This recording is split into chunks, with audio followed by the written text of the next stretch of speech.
Formula ఈ car race వ్యవహారం తెలంగాణలో ప్రకంపనలు రేపుతుంది. కేటీఆర్ క్వాష్ పిటిషన్ను హైకోర్టు కొట్టివేయడంతో కార్ రేసు వ్యవహారం మరింత హీటెక్కింది. ఈ నేపథ్యంలోనే కాంగ్రెస్ నాయకులు, బీఆర్ఎస్ నేతల మధ్య మాటల తూటాలు పేలుతున్నాయి.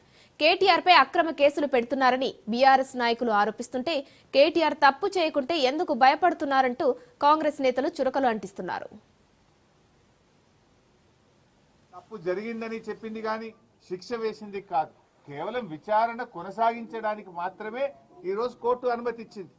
విచారణకు సహకరిస్తాం. ఈ ముందు నుంచి కూడా కేటీఆర్ గారు 100% విచారణకు సహకరిస్తామని చెప్పాం. ఎందుకంటే మేము తప్పు చేయలేదు, అసలు అవినీతే జరగలేదు. ఇది ఎప్పుడు జరిగింది? రేవంత్ రెడ్డి గారు ప్రమాణ స్వీకారం చేసిన 3వ రోజే ఆ కంపెనీ ప్రతినిధులు రేవంత్ రెడ్డి గారిని కలిశారు. ఏడాది పాటు నువ్వు ఎందుకు కేసు పెట్టలే, ఏడాది తర్వాత ఎందుకు పెడుతున్నావు? కేటీఆర్ గారు అడుగడుగునా నేను ప్రశ్నిస్తా ఉన్నాడు, నీ తప్పిదాలను బయట పెడతా ఉన్నాడు, నీ ప్రభుత్వం యొక్క వైఫల్యాలను ఎత్తి చూపుతా ఉన్నాడు. కనుక ఏడాది తర్వాత దాన్ని బయట పెట్టావు.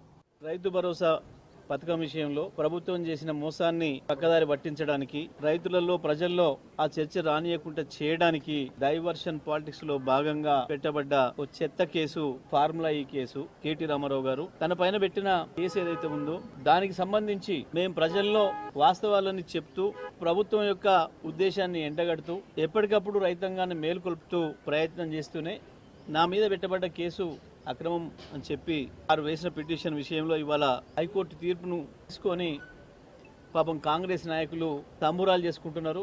మేము మళ్ళీ చెప్తున్నాం, రాసి పెట్టుకోండి, ఈ ఫార్ములా కేసులో తప్పకుండా రేవంత్ రెడ్డి శిక్షకు గురవుతాడు.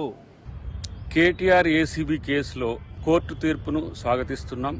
అవినీతి జరిగిన దగ్గర అసలు విచారణే వద్దని చెప్పి కేటీఆర్ కోర్టుకు పోవడం అనేది అప్రజాస్వామికమని కోర్టు చెప్పడం దీనికి ఒక ఉదాహరణ. అన్నిటికంటే ముఖ్యంగా ఏంటంటే, దొంగతనం చేసిన తర్వాత ఆ దొంగతనాన్ని దొంగతనం కాదు అని నిరూపించడానికి శతవిధాల ప్రయత్నం చేస్తున్న పరిస్థితి మనం గమనిస్తున్నాం. ఈరోజు మానవ హక్కుల కోసం పోరాటాలు చేసేటోళ్లకు కోర్టులు బాసటగా ఉంటాయి తప్పితే, దొంగల హక్కుల కోసం పోరాటము, దోపిడీదారుల హక్కుల కోసం పోరాటం చేసేటోళ్లకు కోర్టులు, చట్టాలు సపోర్ట్ చెయ్యవనే విషయం కేటీఆర్ తెలుసుకుంటే మంచిది. ఇదేదో ఆ అవినీతి చేయకంటే ముందు, ఆ అక్రమం చేయకంటే ముందు ఉండాల్సిందనేది నా వ్యక్తిగత అభిప్రాయం, పార్టీ అభిప్రాయం కూడా. ఇలా ప్రభుత్వం ప్రజల ఆస్తులకు రక్షణగా ఉండాల్సింది పోయి, మీకు ఇచ్చిన అధికారాన్ని దుర్వినియోగం చేయడమే కాకుండా ఇష్టానుసారంగా నిధులను ఇతరులకు, ప్రైవేటు వ్యక్తులకు తరలించడం అనేది ఆర్థిక నేరం. ఇమ్మీడియట్ గా లేదు తీసుకురావాలని చెప్పని ఏ లోపాయిక ఒప్పందాలు లేకపోతే ఈ బాండ్స్ కానీ ఇవన్నీ విషయాలు ఈ రోజు ఏవైతే బయటకు వస్తున్నాయో, లోపాయిక ఒప్పందాలు జరగకపోయింటే అంత ఇమ్మీడియట్ గా కేబినెట్ లో పెట్టకుంటే, ఎక్కడ డిస్కస్ చేయకుండా ఎందుకు ఈ రకమైన ప్రొసీజర్ ని వారు ఫాలో అయినరు? మొదట కేటీఆర్ గారు మొత్తం నేనే చేసిన, నేనే అరవింద్ కుమార్ కి ఆదేశించిన, మంత్రిగా నాదే అంత బాధ్యత అని చెప్పి ప్రెస్ ద్వారా మీడియా ముఖంగా మాట్లాడడం జరిగింది. సేమ్ కాంట్రడిక్టరీగా కోర్టులోనేమో నాకేం సంబంధము, నేను మంత్రిని, అధికారులు చూసుకోవాలని చెప్పి మాట్లాడారు. అంటే ఈ డ్రామాలు, ఈ నాటకాలు దేనికోసము? నిజంగా తప్పు చేయకపోతే విచారణకి అంగీకరించండి. విచారణకు వచ్చినప్పుడు ఎందుకు అడుగుతున్నారు?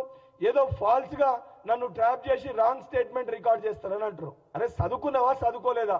పోలీస్ అధికారులు స్టేట్మెంట్ రికార్డ్ చేసేటప్పుడు వీడియో పెడతారు.